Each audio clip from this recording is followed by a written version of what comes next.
Welcome back to the Modern Life Podcast. My name is Tabby, and we're covering another season of the Great British Bake Off. This would be Season 12, which came out in 2021. Jackie and I recorded this episode back in December, and I want to say a big thanks to her for lending me her time and baking knowledge. You can find Jackie on Instagram at bookswithjax and check out all her wonderful book reviews there as well. Let's get on with the show. The best home bakers from across the country applied in their thousands. Just 12 have made it. Oh, blimey, here we go. Good luck, everyone. To our bake-off bubble. When you're telling people that you're going away, absolutely nobody's guessed where I'm going. I mean, what's wrong with my cakes? I wasn't going to apply for Bake Off, and my sister was like, just apply. I was like, why did you tell me to apply? Because I got through. When we look at the tent, it's the feeling you get when you walk for the first time into the Sistine Chapel. Alrighty, welcome back to the Modern Life Podcast. I have Jackie back with me. You may remember her from our Bridgerton episode. Jackie, how are you doing? I'm good. How are you? I'm good, thank you. And what's your modern thought for us today? With it being the end of the year, I heard someone say, and I've heard people say this all the time, right? The days are long, but the years are short. It's like this common saying that people like to say, and you know, when you're younger you kind of just scoff at it, but I have never felt that more than I feel this year.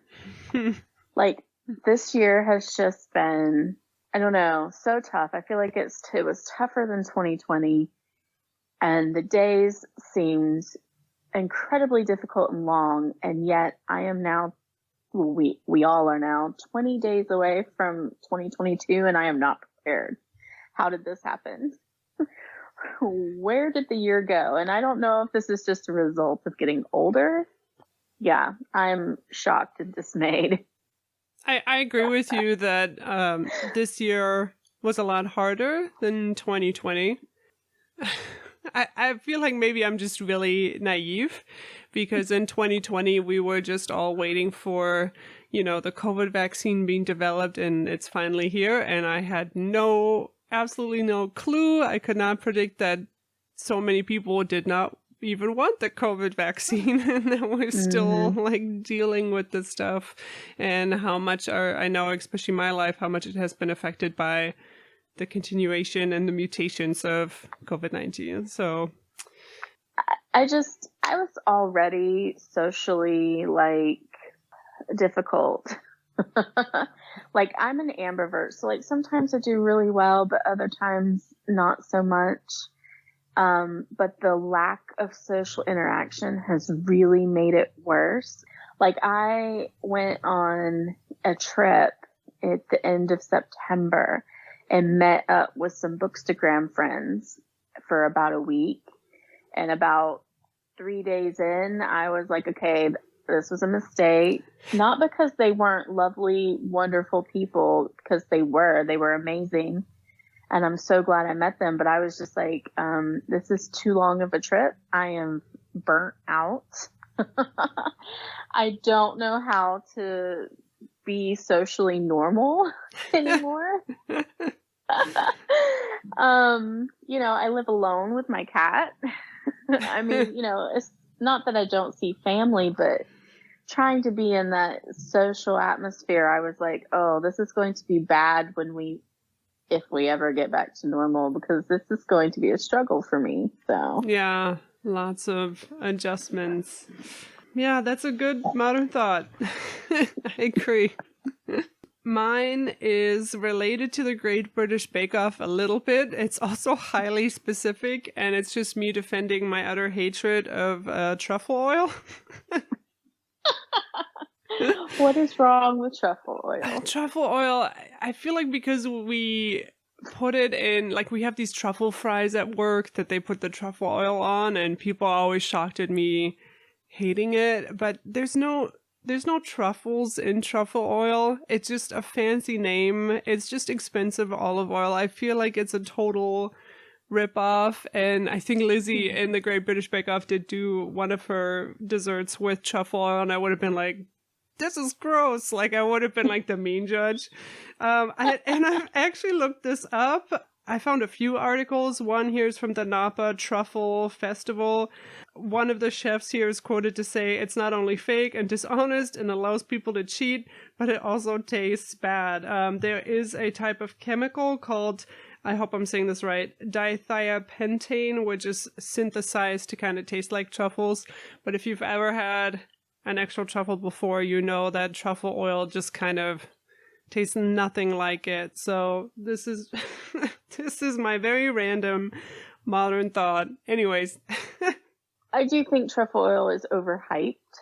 It's fine in some things, but I don't think it's like the liquid gold that everybody makes it out to be. So yeah. I can get down with that. Like, truffle fries are good, but, you know, they're not like groundbreaking. This is the best thing I've ever had, you know.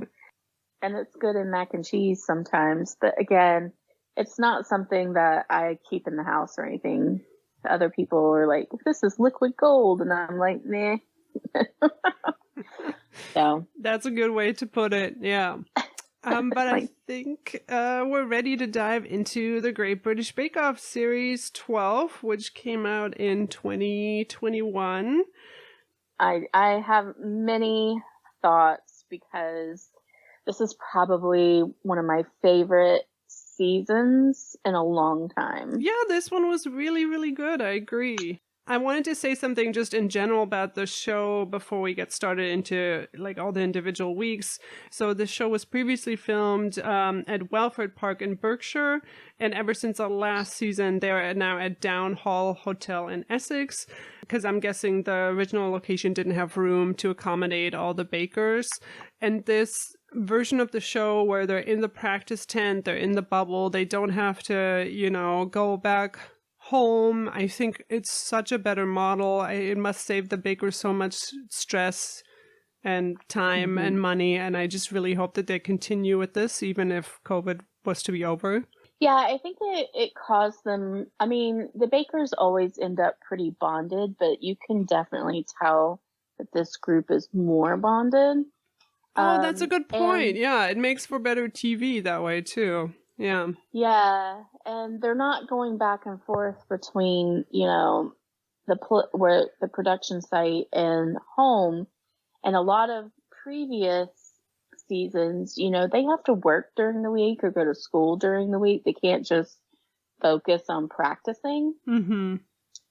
Like they could this time, which I think that was really helpful for some of these folks, particularly like Chigs and Christelle, being able to focus solely on this, I think was very helpful for them. And then the other random thing I have to say is about the intro. Like, the intros always kind of bothered me. How do you feel about the intro? It's the very first thing I have written down. Like, and I used a curse word, but the intros were crap. Who convinced Paul to do the Achy Breaky Heart? Like, how much did they have to pay him to do that? Oh. Like, and he did way more goofy intros than he's ever done before. So I have to wonder, are they trying to salvage his likability? That's funny. You were talking about the intros to each episode. I was just talking about like the theme music intro. Oh, I don't mind the theme music intro. That's kind of like classic Bake Off. It's the stupid intros. I mean, they had him in a ripped t-shirt painted green as the... Hey, Paul is down to clown. Paul is down to clown. Yeah. Like, what? How did this happen? And Matt, Matt's a whole nother story, but yeah, it's just the very first thing is I was just like, intros were shit.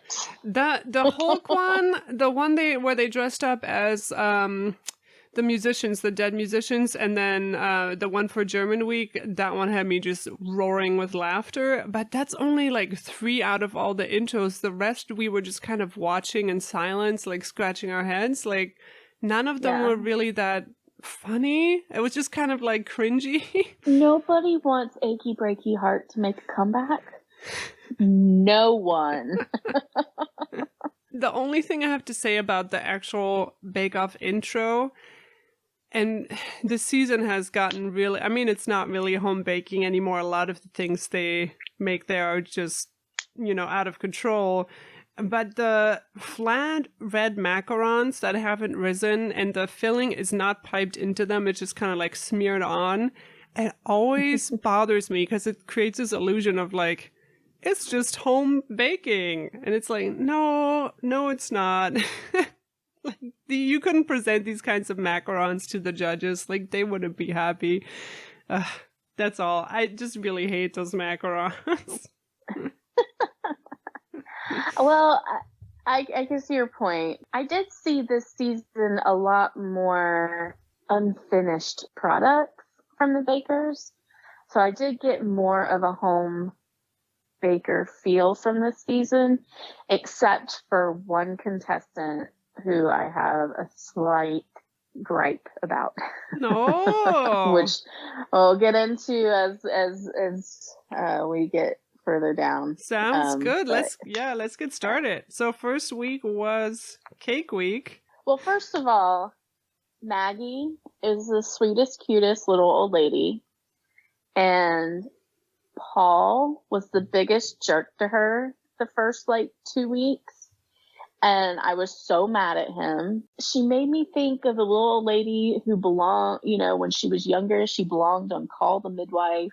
Like, she was just so sweet. And their constant referral to her age. It was a little weird, drove me nuts. Like, I just was not into it. And it really annoyed me. And every time she cried, my heart would break for her. And so I was really mad at Paul for a while. I can see that. I really liked Noel coming up to her during one of the weeks and being like, it's just cake. It's not as important as delivering a baby. And she's like, you know what? You're right. Exactly. Cute. I love Noel. Love him. But I just thought for a first episode, Paul was in rare form. He told Prue to take her teeth out and clean them later. And she quite rightly smacked him. I was just like, dude, the ageism going on in this episode, it was just killing me. Yeah. So, notes for Cake Week. The Swiss Roll Challenge was, whatever. Chig's giggling during the malt loaf challenge was the most adorable thing, and I fell in love with him day one. Oh, you didn't have to wait until the glasses when everybody else fell in love with him? No, but I have a type. I won't lie, I have a type. But his little giggle, though, I was just like, that is adorable. And Juergen, who I also loved, which might be a hot take. I know a lot of people didn't, but I did. Who are those people? I know, thank you. But him right after they put their technical bakes on the table and him saying, I need the toilet, I died. I was just like, yep, I'm in love with you too. This is fantastic. This is excellent TV. And then, Lizzie and Noel need to be the official British Bake Off hosts going forward. Yes. I want to start a petition, ditch Matt, hire Lizzie. They are comedic gold. They had more chemistry than Matt and Noel ever did. Does anyone have chemistry with Matt? I mean, I find him just off-center, creepy. His jokes land really flat. I mean, he even cracked a joke at himself because his jokes were terrible. I did freak out in the first, because I watched these as they aired. I didn't binge watch them. So when they didn't have the deliberations at the end of the first episode, I totally lost my mind. I was like, wait a minute. That's one of my favorite parts. You're not going to do this for the rest of the season. Luckily that wasn't the case. And then poor Juergen, his family didn't answer the phone. when he won to tell them. He's just awkwardly, I guess no one's home. And then they just keep recording, and I was like, oh, bless. Oh, that's hilarious. Yeah, the showstopper challenge in this one, the anti-gravity illusion cake, is one of those perfect examples of this is not flat red macarons.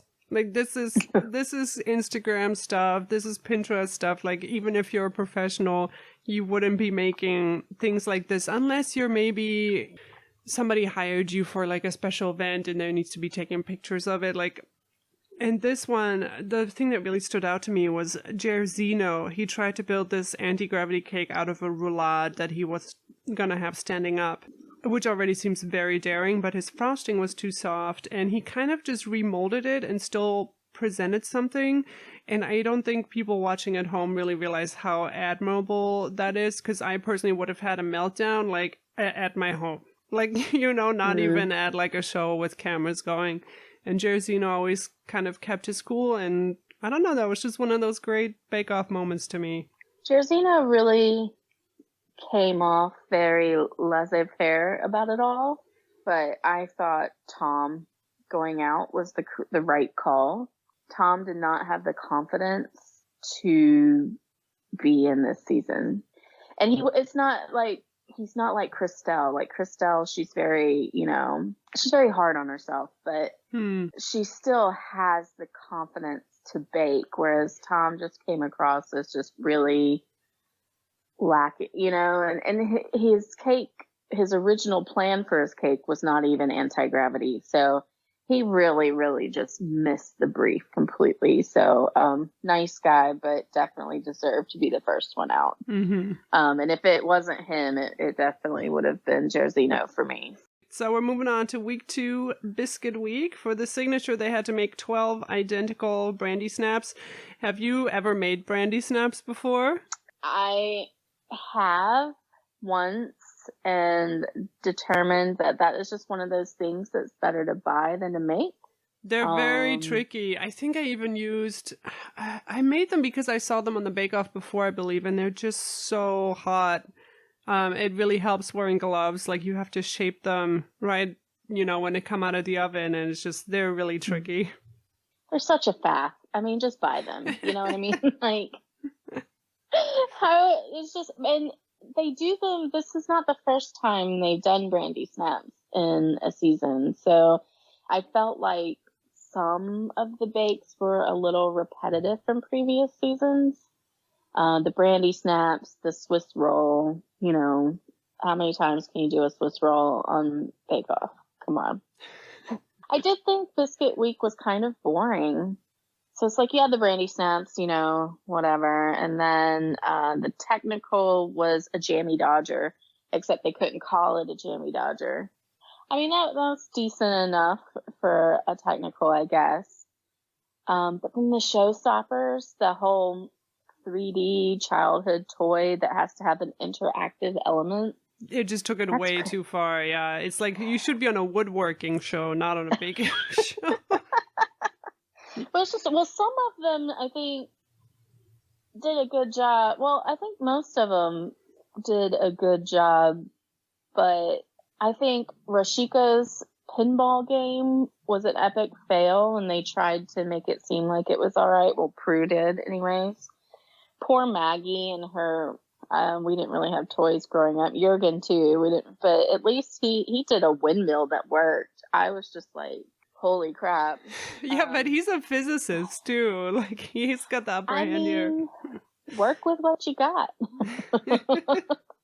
Something I noticed in this episode too were the mad cuts. Like, once the music starts ramping up and they're trying to get some excitement in there, there were like 15 cuts per second. Like, watching this, I was like, the editor needs to drink one less cup of coffee. Well, I'm wondering if it's just because it was such a boring week that they had to try to, you know, create something out of nothing. The showstoppers, like, I just wasn't super impressed with a lot of them. Chigs, for only having been baking for a little over a year, I thought he did a really good job. I thought Freya did a good job, and I know everybody like rags on her accent and everything. I just find her adorable, and the fact that she tries to do everything vegan. Oh my gosh, yeah, that's amazing. She's making everything doubly hard on herself compared to everyone else. Yeah. I was so proud of her. I know what you mean about her voice. The English Valley Girl accent that was all vocal fry. It was very difficult to listen to, and I know how mean that sounds because she just seems like such an incredibly hard worker. She's so young, like, yeah, she seems like a super nice person. I'm kind of the opposite. The Showstopper 3D toy, just the fact that they all presented something, I'm already like, this is amazing. Just like, because the challenges are so difficult, especially like Giuseppe's Reversi board I thought was really great. We did have just a blast with Juergen when we were watching the show. We like exclaimed, "That's so German," at everything he did, and we like copied every one of his lines and like a heavy accent. But I think my note on this episode kind of foreshadowed his demise, because he made these masala chai brandy snaps and he precisely measured out every spice that will go into that. It's so German, and also because he's a physicist, I can see why he's doing this. But these kinds of like precise methods often don't consider convenience. So, for example, when I make chai mousse, I just buy the tea at the store, I like grind it up and throw it in the mousse. And I just feel like he had a tendency to overcomplicate things that got him into trouble finally when he was building that Japanese gate in the episode that he went out. I have thoughts on that too. But first we have Bread Week, unless you have anything left on Biscuit Week? No, all good. Bread Week. I mean, I am so tired of focaccia and breadsticks in Bread Week. Can we have some other bread, please? The Showstoppers were good. I would have loved to have tasted them because I like a good milk bread. I love me some bread, but I was just focaccia and breadsticks. I mean, come on. And then Rashika was a perfectly lovely person, but I did not vibe with her on the show. So I was kind of happy to see her get moving, but otherwise, I didn't have a whole lot to say about Bread Week because I wasn't into the bread they made. The technical challenge was the one you're talking about, the ciabatta breadstick one. That was a 2-hour challenge, and everyone's bread except for Giuseppe, who won, was kind of raw and could have used longer in the oven and was underproofed. And that, for me, is an indicator that there's something wrong with the challenge. If everyone is doing it wrong, you do not have enough time in 2 hours to do this challenge. Well, I actually have in my notes about the challenges. Were they given, like, were they all just shorter than normal? Or am I just, like, imagining that? I don't know. I felt like they, in general, particularly in Showstoppers, and the finale Showstopper, they were given 4 hours, and I was just kind of like, oh, that's wait, true, that yeah. seems like an awfully short time for the finale. That is a good point, yeah. They're doing the tasting for the technical challenge. Paul says to Christelle in this one, "What were you thinking?" Which is a line that he says a lot. And the contestants always apologize. And for once, I want them to go like all out American and be like, "What was I thinking? I think it's pretty freaking awesome. I came up with something in a time crunch on TV while having no instructions. You're welcome." Like, they're always so nice. Well, they're very British. Moving on to dessert week. What have you got for that one? Intro joke was awful. I don't even remember. It was terrible. And not in a funny way. I don't even know if I remember it either. I just wrote down that it was awful. So I love a pavlova, so I was into the first challenge. Yeah. I'm actually going to try and make one for our Christmas tea this year, like legit make one. So I'm very excited about it. But I love a pavlova. Paul is a jerk to Maggie again. I got really angry. My next note is, again, petitioning for Lizzie to be a co-host with Noel. There was one point where she was like, "Don't come over here with your nervous energy." I don't know what episode it was, but it just made me laugh. I love Christelle and her dramaticness. She is so invested in this, and she's so hard on herself, but she's so joyful. Yes. But I was just like, if I was ever on Bake Off, I would be her. Maybe less joyful, but I would be so overly dramatic like that too. I'm 100% certain that I would just be the one who was just like, but she's so genuinely happy for other people when they do well. Mm-hmm. And it's just such a lovely person. And then Hottie McChigs, he got a handshake. Chigs Gosling.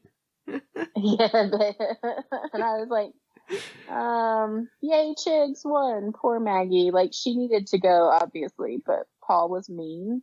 And so I was very protective, and I was like, I don't care. She gets to stay.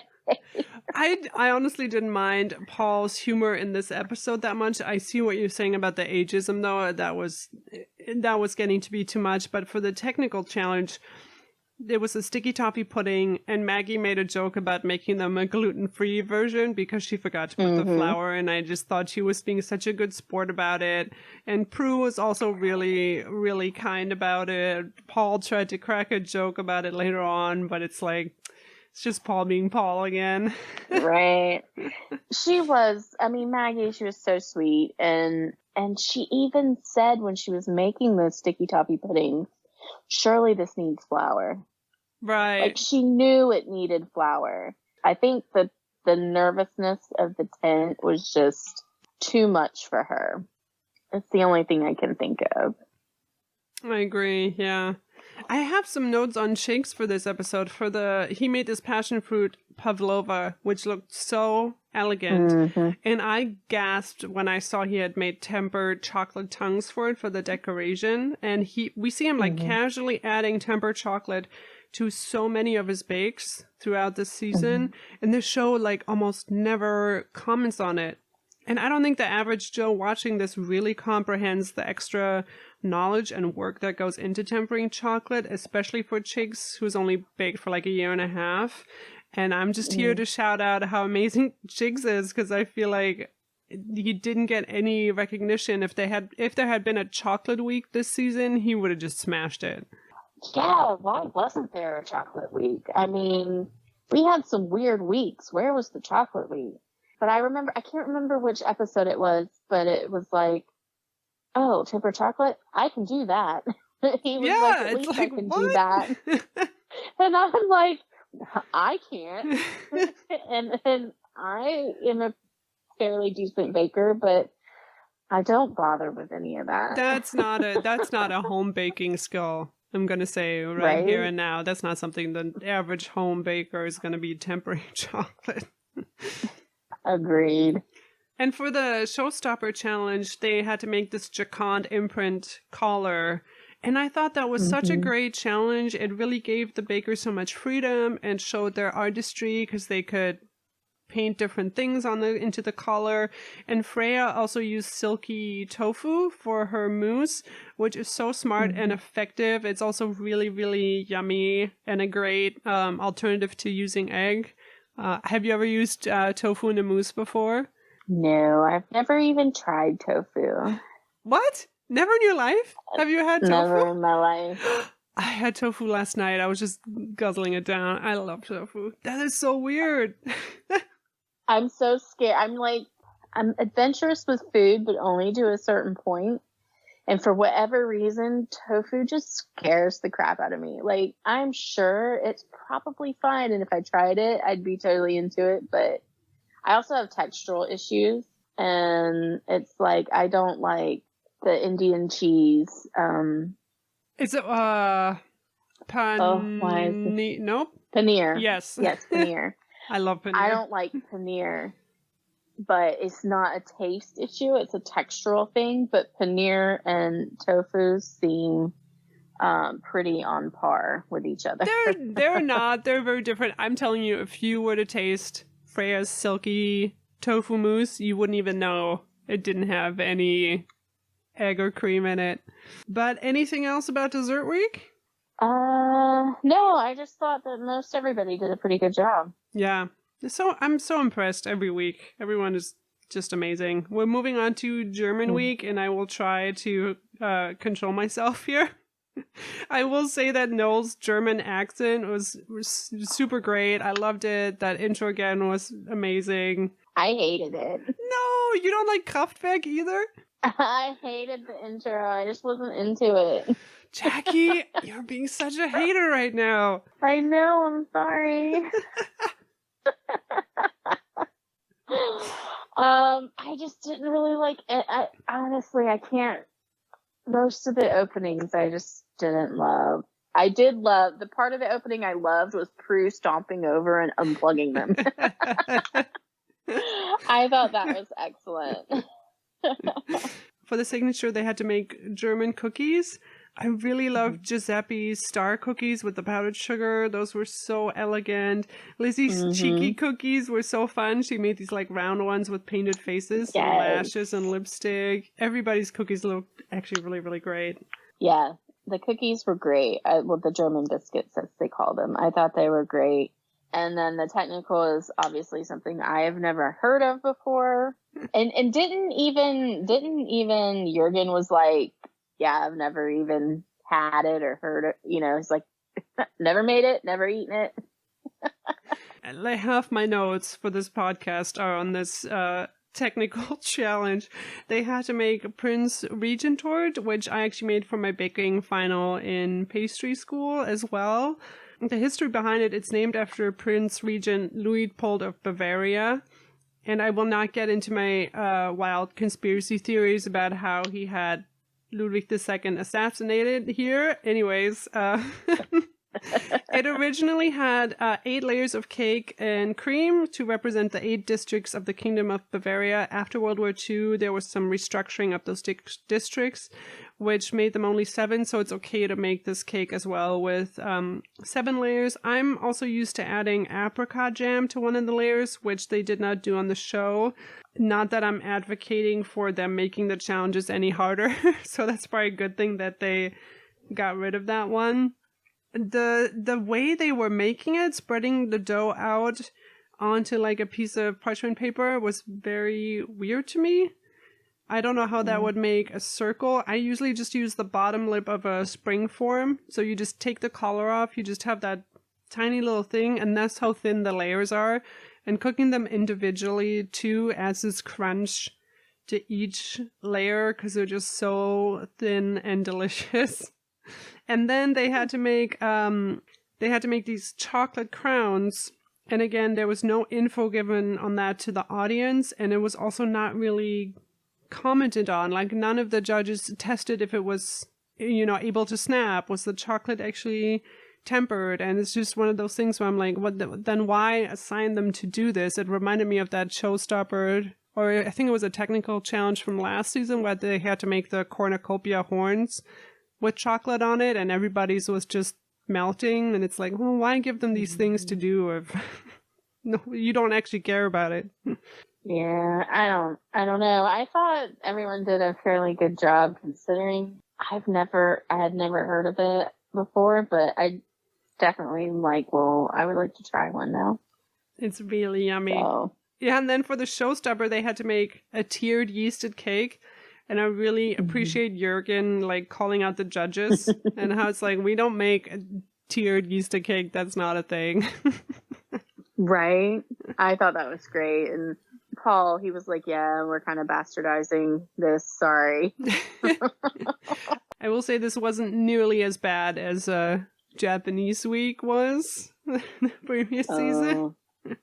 My hot take is that, first of all, I love Giuseppe and Juergen's friendship. I think it's so nice. And I thought it was so nice of Giuseppe to be like, when they were like, oh, Juergen, I bet he didn't help out or anything. And Giuseppe was like, no, he gave us all lessons. He helped us all out. He's really such a nice guy. And I was just like, that was just super sweet. Yeah. Oh. And then I was really, really mad at the end of this episode because it should have been George who got voted off out of the tent. It should not have been Freya. George historically was worse. I think that Freya did a much better job. I don't think that her showstopper was as bad as Paul made it out to be compared to George. Yeah, I mean, we're also not there tasting any of this. I honestly don't have a single week where I disagree with the judges. Like, I trust them completely. Mm-hmm. But yeah, it's hard to say it from home. Yeah, George was a little all over the place. In general, you are right about that. I don't know. I would have preferred to have seen Freya get another week. Yeah, it would have been really cool to see her get to Freeform Week. That would have been her time to shine. Right? Well, I don't think she would have made it past Caramel Week, which I thought was a disaster week all around. Before we get to Caramel Week, we have Pastry Week coming up. My only note about that one is I really liked Juergen using ube as a flavor. It's really catching on right now. I mean, I see a lot of like imitation ube and taro out there too, but you know, it's a cool new flavor. People are using it. Yeah, Pastry Week, I thought Lizzie was adorable in the show nut round. Her being afraid of the fryer and everything was just... And she was like, I hate this, this is terrible, you know, and then she did so well. Like, she did excellent, so I thought that was funny. Making bakers do phyllo pastry in a 2-hour technical is bonkers. Like, absolutely bonkers. That's true. And then poor Amanda, and again, I thought it should have been George. And not Amanda, because they both had issues with their showstopper. But George was questionable about whether or not his was done. Like, whether or not the meat was done. You know what I mean? So I was just kind of like... And I know they were very neck and neck. But to me, if you're questioning if the meat is done versus hers, I mean, I would think raw meat. It's worse than anything that she did, but... Yeah, I think he said he did temp it, and it did come up to temp, and I can see it getting that mushy texture even though it's done, so, like, it's safe to eat, but you don't really want to eat it. I don't know, I think the deliberation scenes did enough of a good job to show us why they came to those decisions. Yeah, Amanda was honestly my favorite in the whole show. I love the fact that she's this metropolitan police detective. I got this like definite lady boss energy from her. Yes, and she was really, her facial expressions, you know, sometimes just the look that she gives Paul, like she's smiling, but you know that she's like saying all these things in her head to him. I loved her. But again, and it's like nothing personal against George. George is a really nice guy. I just felt, for me, the way they cut the episodes together and everything, that he just should have gone 2 episodes sooner than he did. But I can see how they were all very like neck and neck, and so it was probably all 3 of their time just at some point in those 3 weeks. Yeah, that makes sense. Ready to move on to Caramel Week? Sure. So you thought this was a disaster. This was their first Caramel Week, and I thought it was such a great idea for a theme. You weren't into it? You weren't feeling the caramel? Well, I should probably mention I don't really like caramel. Caramel is... Caramel's just...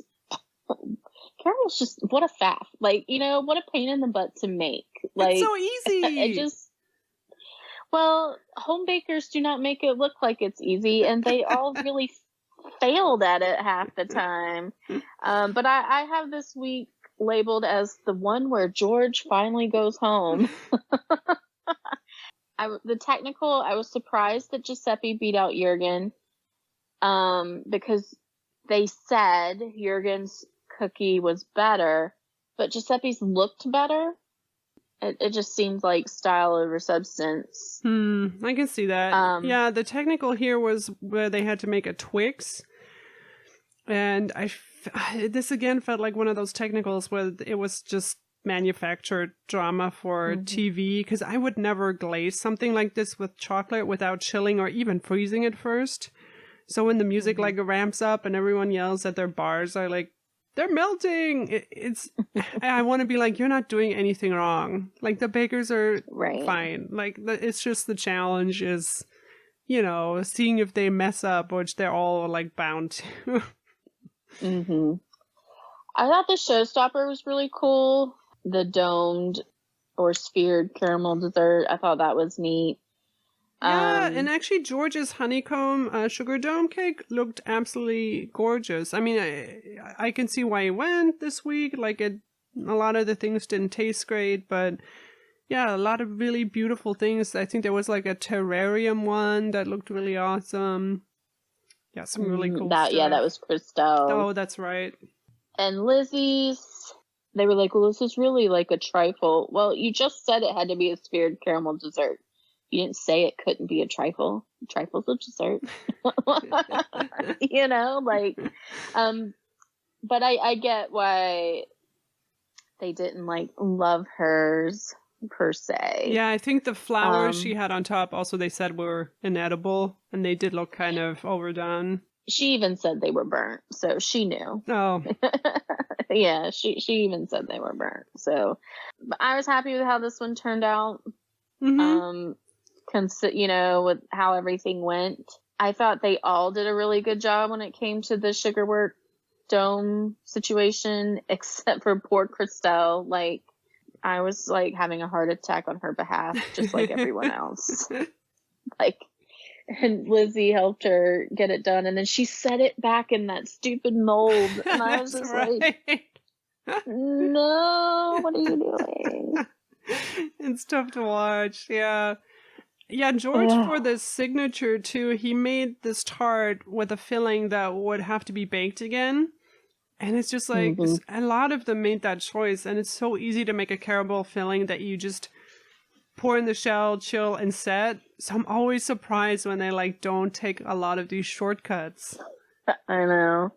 Moving on to number 8, Free from Week. This was the Hulk Paul Hollywood intro. Oh, right. You know what though? Like Paul doesn't get enough credit for the work he does on the show. I think a lot of it is him just like playing a role. He's obviously also very knowledgeable.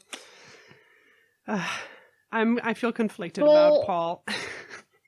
Paul's the Simon Cowell of British Bake Off, right?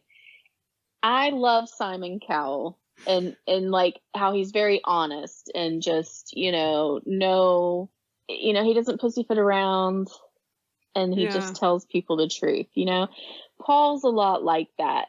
But I find Paul sometimes to be a tad mean-spirited or condescending, I guess. So on the whole, yes, he is providing a character on a show, He's the one we're supposed to dislike because he's like the mean one and Prue's the nice one. But sometimes I just get really mad at Paul. Understandably so. It's just how it is sometimes. But I know he had to have hated this week. He's not one to be into the free from bakes. But I'm still want to know how, they must be paying him a lot of money to do these cringy openings.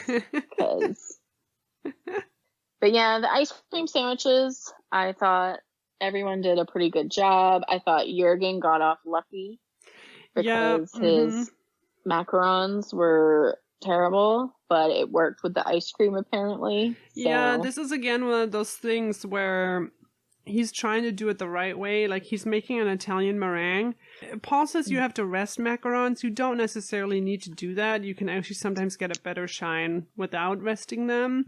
And you can also make macarons with just powdered sugar, which is a faster version that for me works just as well. And it's just another one of those things where it's like, you can just take the shortcut. Like, don't do everything the right way. It's very German.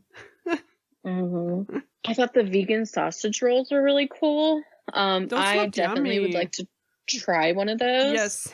Even though I'm not a huge fan of mushrooms, but I think that it's enough stuff in it that I think I would really like it.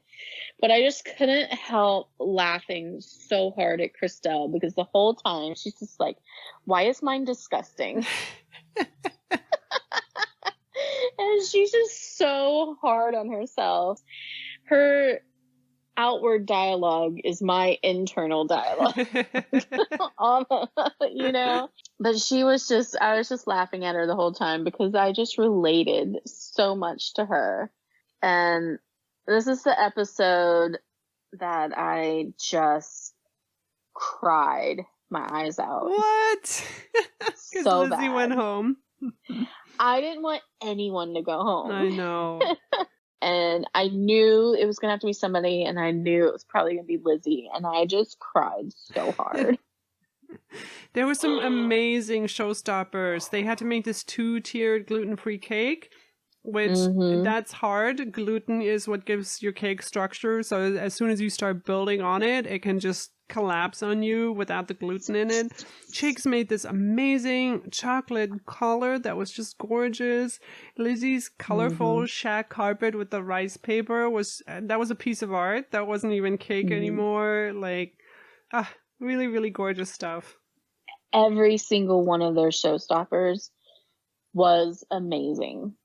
And I think the only reason Lizzie went home was because of her signature. Because she came third in the technical. She wasn't even last in the technical. You're right. Her ice cream sandwiches, though, I think were just not... I mean, she used 100% cocoa in those biscuits. Yeah, they were just too dark. They were little dog biscuits, and the dog pattern you couldn't really see on them anymore. And you have to compensate that with a lot of fat. And I have a feeling that maybe she didn't quite do that. So that's a really good point. Yeah. I've worked with that stuff before. It's not easy. So yeah, I cried so hard in this episode because it was her best showstopper ever. Like, she finally got her style and substance together in one cake. And it was just so great. And it was so sad.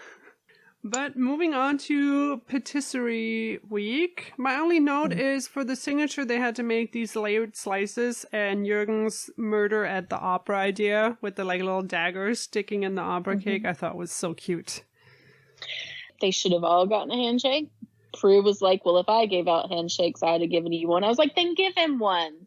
Who's to say you can't do it too? You know, like, and Giuseppe made tiramisu. I don't know how impressive that actually is for an Italian to make tiramisu, who was raised in a bakery because his dad is a professional baker.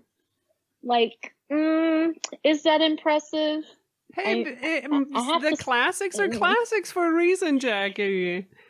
I understand that, but I think, I don't know. And then Paul, like, walking by Juergen and being like, sorry, Juergen. I was just like, oh, what an ass.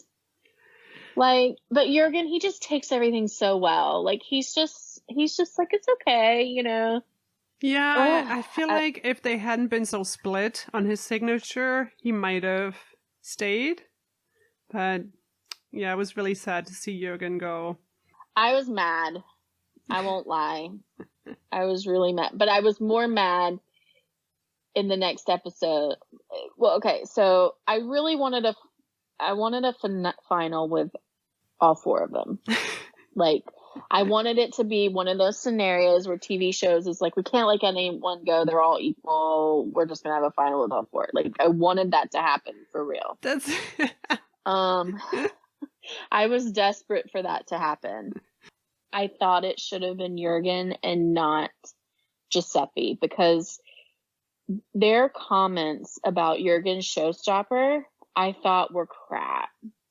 His showstopper was so Asian. And they're like, oh, it's just kind of boring color-wise. Because it's very Asian.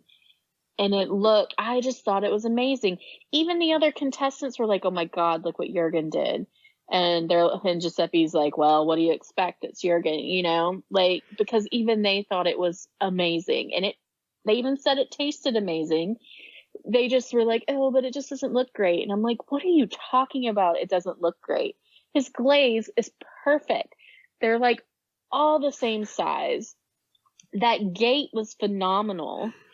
And then you look at Giuseppe's Leaning Tower of Pisa, which was basically Rice Krispie treats. Okay, fine. And then his entremets, like, the glaze on them was terrible. Like, it wasn't even. And yeah, they're home bakers, but if you're going to compare the two, I thought it should have been Juergen who stayed. I think this was a little bit of a confusing challenge as I was watching this. And I think, again, that has something to do with trying to compress 2 days into an hour of TV, because it wasn't clear to me that the central thing that they were building was not that important.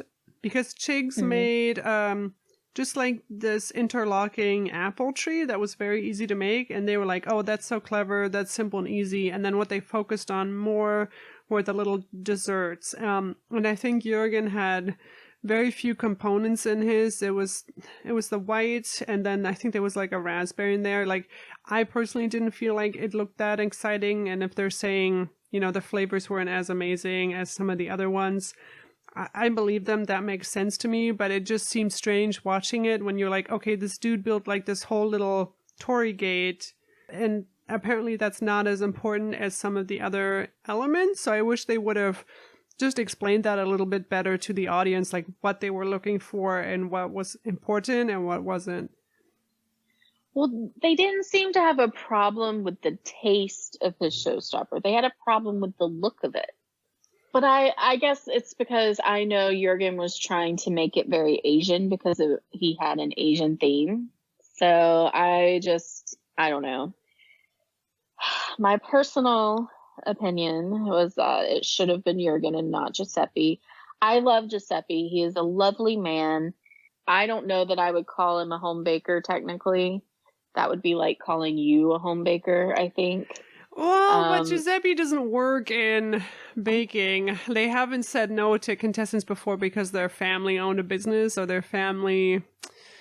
Yeah, I see what you're saying, though. I get that. Yeah. I get that. And I understand that it's not anything against the rules or whatever, but I guess if you're going to be extra hard on Juergen because he's done so well from the get-go, I think you should be extra hard on Giuseppe, too, because it's not like he hasn't worked in the family business before, that's true. Yeah. Because I do think, and Paul has a bad habit of doing this, if somebody is consistently good week to week and then they have like a week where they're not as good, but they're still really good, he's still harder on them and knocks them down. And I just think that's what happened to Juergen. He was star baker so many times. He came first in technical so many times. So even though he did something magnificent, they were just like, meh. And I was just like, no, not meh. Well, at this stage, every single detail matters. And I mean, everybody else did pretty amazing too. They did. It's tough. I thought his looked beautiful. I mean, I loved Chig's. I loved his tree and his apples, even though his glaze was a mess. Christelle's was beautiful. I think she did a really excellent job. Giuseppe's, I mean, I thought it was kind of boring. I did love how Giuseppe kept making jokes about the Leaning Tower and like Italian engineering and comparing himself to Juergen's bench. He's like, you don't expect the same standard from an Italian as you do from a German. That made me laugh. Yes, I think that was so funny. I mean, I think the contestants being so incredibly shocked that Juergen got voted off is everything you need to know with exactly how good he actually was. They were completely stunned. And I was too, to be fair. I really thought it was going to be I actually thought it might have ended up being like Chigs or something, and I was going to be like revolt and heartbroken. Because he did come fourth in the technical, even though he got a handshake. Yeah, I was surprised just by looking at the 3 rounds together. I would have thought it would have been Christelle or Chigs, but I would not have wanted that to be the case because they're 2 of my favorites, and I don't know, maybe I'm the only one, but I ship them together. Like, can we have a bake-off romance? Because I ship that. This kind of leads me perfectly into the final and also my next question, because Juergen in the semifinal came first in the technical, and Giuseppe came last in the technical in the final. And my question to you is, does the technical actually matter once we get to these later rounds? What's your opinion on that? I think it, honestly, I'm starting to think it's arbitrary. Yeah. Right? Like, because I also have note, Giuseppe got last in technical. And in the signature, they were all really even. You know, like the carrot cake, they all had really good notes. They all had a couple of like things that they could have worked on, whatever. And then you have the technical, and Christelle finally got her first. I was so happy for her. And Giuseppe overcooked his, and he came in last. And then you get to the showstopper, and Giuseppe won off of one item in his panna showstopper. cotta, yeah. Yeah. And it just... But then again, I don't know if that is true. This final was, again, one of those where I'm like, this is just me, but like those Prue and Paul are professionals. They're tasting everything. They're looking everything. Like, I'm not seeing the whole story.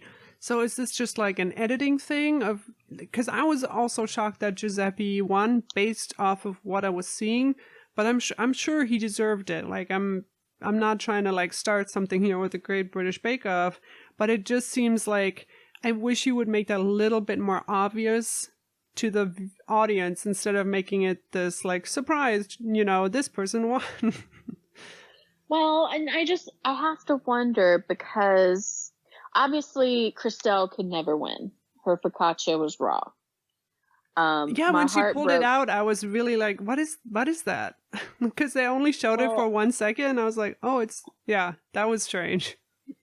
Well, I was worried because when she put it in the oven, she's like, oh, let me put this in here for 15 minutes. And I was like, I don't even remember that. 15 minutes?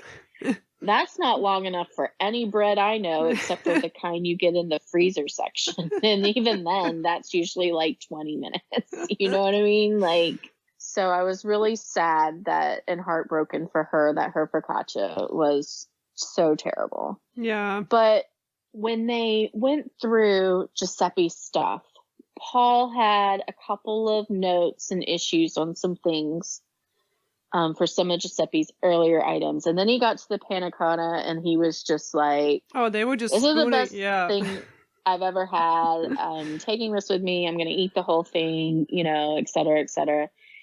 And that's okay.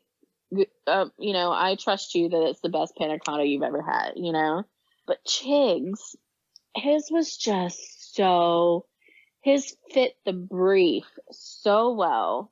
It looked so good in Mad Hatter, and every single thing they ate, they talked about how beautiful and amazing it tasted and looked. His biscuits were adorable. His cake was fantastic. He had all, like, the only thing that he got in the feedback that they showed on air was that the pepper and the elderflower flavor didn't come through in his biscuits, the cards. But that's such a small little thing compared to with Giuseppe, Paul talking about he had some texture issues with his little shoe buns. And coming third in the technical. Yeah, I agree. Right? So I feel like Giuseppe got through on the strength of his panna cotta. And that better be some I mean, like, I thought Chigs should have won. I really, really and truly did. Just based of what we saw Agreed. and heard Yeah, 100%. in the show.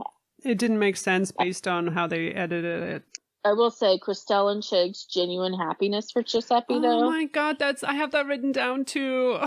Made me cry. I was just like, they are just, I ship them. I want a Christelle cookbook, with all the flavors and oh my gosh, pastry week. Yeah, she used like miso and all these fun flavors all the time. Sesame she used a lot.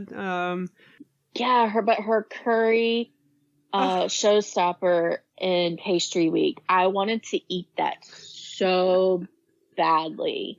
Oh man. Yeah. I'd make that.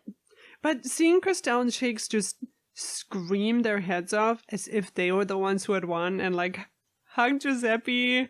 Oh my gosh. I know. And he's just standing there completely stunned. It was adorable. It was. And also when they completed their showstoppers, when the time ran out, Noel standing there trying not to cry when they finished. I just felt like he was all of us, just like watching this, because they were three genuinely excellent people. Like I said, I think Giuseppe is an excellent human being, and I am quite certain he's an excellent baker. I can only go off of what the judges say and what we see. Mm-hmm. And so as a result, I just thought it should have been Chigs overall. Yeah. Say lovey. Yeah. Do you have a top baker out of all of them? Who is your favorite? Well, I'd say I have a top two, and that is Chigs and Christelle. Chigs and Christelle. And then my third would be Juergen, because I loved Juergen so much. Like, I know that there are people who found him annoying and who are these people you keep talking about? Who are they? I've just heard and read so where people are like, they don't like him, and I'm just like, how can you not like Juergen? He's just and he's so very German and just so lovely and just so kind. Like, when Matt was like, well, I'll give you a handshake even though it doesn't mean anything, and Juergen's like, well, it means something to me. And I was just like, oh gosh. But yeah, Chigs, Christelle, Juergen, and Lizzie. I freaking love me some Lizzie, but from I want her to be, again, I'm like a broken record. Let's petition her to be, let's boot out Matt. I'd be okay with Lizzie. That. Yeah. I just like the little things they showed of Juergen, like his family not answering, or like he likes to play his trombone with his little bunny rabbit. I'm like, oh my god, this is like this is real life. I know. And when they showed that picture of him being young, he was a little hottie when he was young. How about that? I honestly loved, Amanda was my favorite, but I loved all the bakers, every single one, even the ones that went out early. It takes so much talent to be on the show and so much commitment. And I know I've said this before, but just everyone was amazing. And then they were. What is the week that you would have failed at, and which week would you have been okay at as a baker? So the week that I would have failed at, I think probably would have been the caramel week, because I would have literally had no interest in any of that. Like Lizzie, every week she's like, I hate this. I think I would have done well in the technical, because I know what a Twix bar is. Like, they all just seem to not understand what a Twix bar was. And the week that I would have been good at, maybe dessert week, or... That's a tough one. That's a good one. I think I would have done a really good job in the final. And won. Actually. Mad Hatter Tea Party as the showstopper. Listen, I have some mileage on my tea party baking and prep. Yeah. And a carrot cake and Belgian buns. I would have made them like a cinnamon bun too. So But yeah, that or dessert week, I think, would have been the 2 weeks that I would probably have done the best. For me, the one I would have left at is always bread week. I don't know how to make bread. And then the one I would have been okay at is actually caramel week. I'm pretty proud of this, but I can make a caramel without any measuring or anything. I just throw things in a pot. I get caramel. This is me bragging right now. Hey, that's good. Like, but you want to know something really, really weird? Is you know how if you cook caramel too long, it kind of like turns into toffee? I don't mind the toffee so much. I just don't like caramel, even though it's the same thing. Like, you know, if you buy a caramel apple, the caramel's that really thick, sticky stuff on a caramel apple. I love a caramel apple. But my mom will buy apples with caramel sauce that she'll dip apples in, and I hate it. I think it's so gross. I don't quite get caramel apples because you still have to eat the whole apple. It's like, I didn't want to eat something healthy. Oh, I love it. It's so good. But it's like you're tricking me into eating something healthy. Oh, but to be fair, my favorite snack is apples dipped in peanut butter. So, oh, that's a good one. Granny Smith apples dipped in peanut butter it's literally the best. My golden retriever and I, like, we'd share. It was his favorite snack too. That's adorable. But yeah, I would have gone out in caramel because I've never made it ever, and I know the theory behind it because I've watched enough baking shows. Yeah, and I've never worked with isomalt or anything either, so I would have definitely been out of my depth. Yeah, you're right. That's again one of those things that's like, I've used it because I have it at work, but like, what home baker is gonna have isomalt like lying around? Right. Yeah. Any last notes on any of the challenges of the show in general? Of Matt not being funny? Oh, Matt is so not funny. And I feel like he knows he's not funny. I know, I feel bad.